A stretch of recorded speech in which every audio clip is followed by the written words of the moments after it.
What's up, everybody? So we're outside the shop right now, and I figured that I would do the Shop Talk Tuesday on my patio because it is super nice outside, and sometimes it's nice to change it up a little bit. So I guess this is like Patio Talk Tuesday. So if you're new to this video series, what this is all about is a commentary based type thing where I talk about things that are just normal subjects that you would talk about with knife making and different things like that. Plus, talk about the comments or questions or any of those things in the YouTube comment section, the Facebook page, through email, stuff like that. And I'll address a few things, or I'll talk about something that I think needs to be talked about. It could be kind of anything. Today is actually a good subject for a lot of people, so go ahead, watch the whole entire thing. I know that we're not really making anything in this, but I typically put some pretty good info in the Shop Talk Tuesdays for pretty much everybody. So that's what we're going to do right now. You will hear a lot of different things in the background because we've got dogs back that way. We've got, for some crazy reason, a ton of birds. There is birds in like every single tree, and they are all talking to each other. So you will have that in the background. Now, I'm pretty sure there's a whole entire gaggle of geese or flock of ducks or something just literally right there. But guys, other than all of that stuff, the subject for today, we are going to talk about a couple of things. So today's subject is going to be talking about custom knives. So let's say you want to buy your first custom knife, or you want to make your first custom knife for a customer. I've talked about some stuff that's kind of like this, and Shop Talk Tuesdays a while back.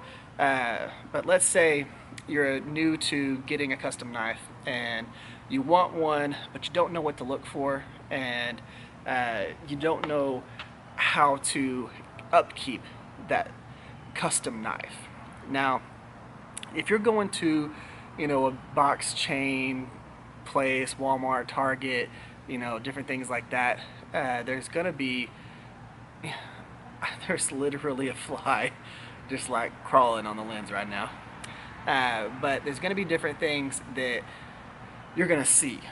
But most of those knives are going to be like your stainless steel, made in a factory. They're pumping out, thousands and thousands and thousands a day, and they're just super generic. They probably won't hold an edge.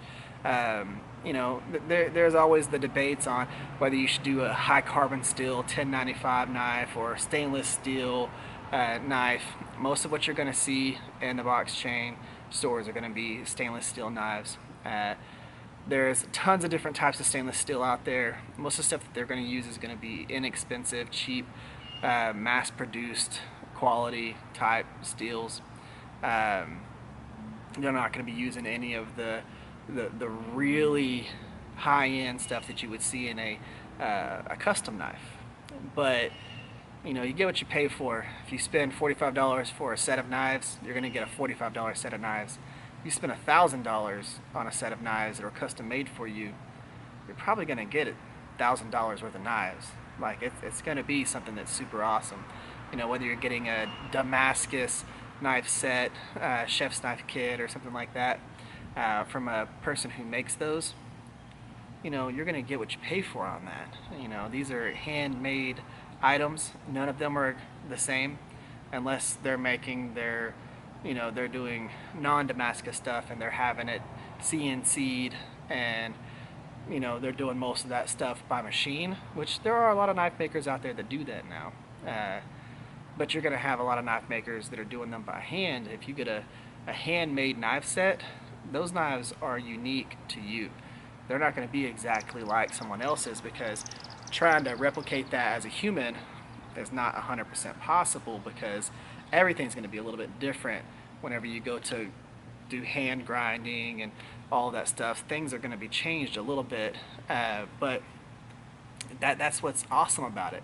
But what a lot of people don't think about is, you're getting a handmade custom knife, and you are buying it thinking that it's going to be just like the stainless steel knife that you got from Walmart.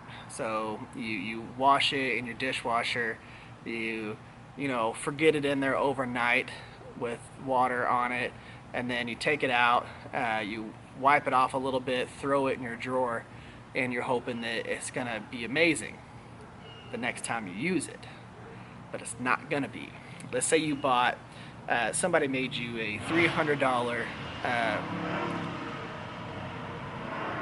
someone just took off in a car. So let's say you bought a $300 knife made of 1095, and you're expecting this thing to act like the $30 knife that you got from Walmart. It's not going to happen that way. 1095 steel, high carbon steel, can rust and will rust. You can do all kinds of different things with the finishes, bluing it, doing acid etch on it, doing mustard etches, doing all these different things to force patinas to help with rust resistance and stuff like that. But if someone takes that knife, throws it in the dishwasher, and leaves it in there overnight, and then leaves water on it and throws it in a drawer, it will rust. Absolutely will rust. And you'll wonder, why is this knife rusting? This must be a poor quality knife. God, this thing can't do, the simple stuff that the $30 knives can do. Well, what is up with that? Well, there's different upkeep. You gotta take those, wash them by hand. You gotta dry them off completely. You gotta oil them. There's things that you have to do to maintain that expensive thing. It is what it is. You're not just taking it and throwing it in a drawer. That's not why you paid $300 for it. If you ever ask what a chef does with their real expensive chef knives, and the upkeep that they do, and the sharpening that they do, they sharpen those knives often.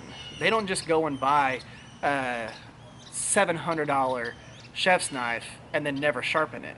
That's not the whole point behind it. The way the edge geometry works, you're going to have to sharpen that. And these people will put, take a lot of time making sure they keep their edges how they want them, and they sharpen them how they want them. Some of them will even get knives and prefer that they don't even have an edge on them because they want to put their own edge on it. So, if you ask a chef the upkeep that they have on their expensive knives before you get an expensive knife, you'll understand that you're not the only person having to put that upkeep and maintenance into that knife. It's a norm. Whenever this is what I carry on me daily. I know it's absolutely huge. I don't give a damn. This is the knife that I like to carry on me. And one of the knives that I'm going to show you today is one that I'm going to be making so that I can carry it whenever I'm not carrying this. But I personally really like this knife. It holds an edge really well.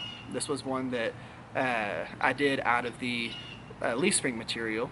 So this 5160, and I absolutely love it. So I keep this on me every single day. I had to stop for a second because my camera decided it was too hot. I'll tell you, if you're thinking about getting a Sony a5100, it's a great camera. The autofocus is amazing. Being in low light, it works really well, but it does not stay on long. It will overheat real fast, so you'll have to restart and do stuff like that. But I will keep this on me all the time, and the only kind of, if you want to call it, that it's had any issues is on the spine. Here now I acid etched the spine on this one, but you'll have a little bit of that right there from me, my arm and everything, hitting it every once in a while and getting the oils and stuff like that on there. But that's about it. When it comes to the actual blade itself, I haven't had any issues with that. And I mean, I've used this for all kinds of things, but I take this, I clean it, I oil it, And I do resharpen this. I've sharpened this twice since I made it. But I'm also opening boxes. I've cut steaks with this. I've done everything with this knife.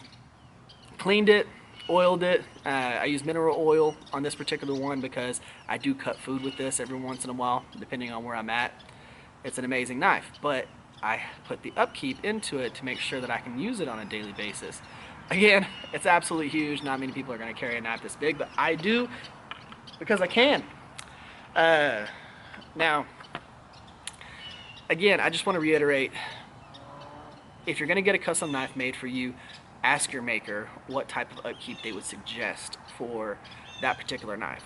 So ask them, hey, for this knife, what do you think I should do? They're going to tell you exactly what you should do, because typically if they're making the knives, they have a few of them themselves and they've had to maintain them. Now, when it comes to like what we have working in the background, I do want to hit on that for a minute. I've got the next 2 projects that I'm going to be starting on. Now, of course, we do still need to finish up these right here. So we need to finish these. We need to put edges on them. We need to go ahead and make sheaths for them and all that stuff. So we are going to be working on those, but I do want to fill y'all in on the next 2 projects. So we are going to be doing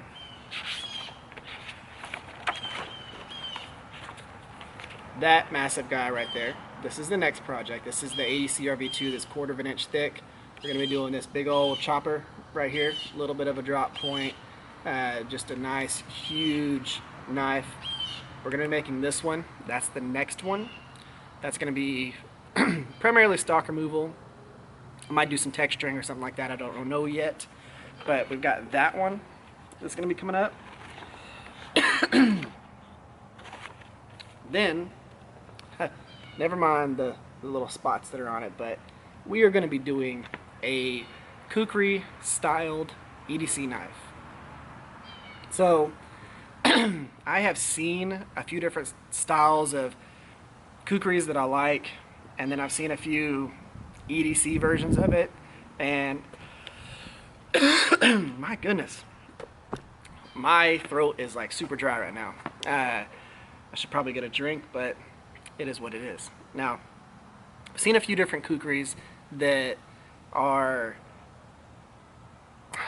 like the EDC versions of them that just don't seem right. Like either they leave the blade super thick and make the blade super thin, or they handle super thin, or they put just so much curve in it.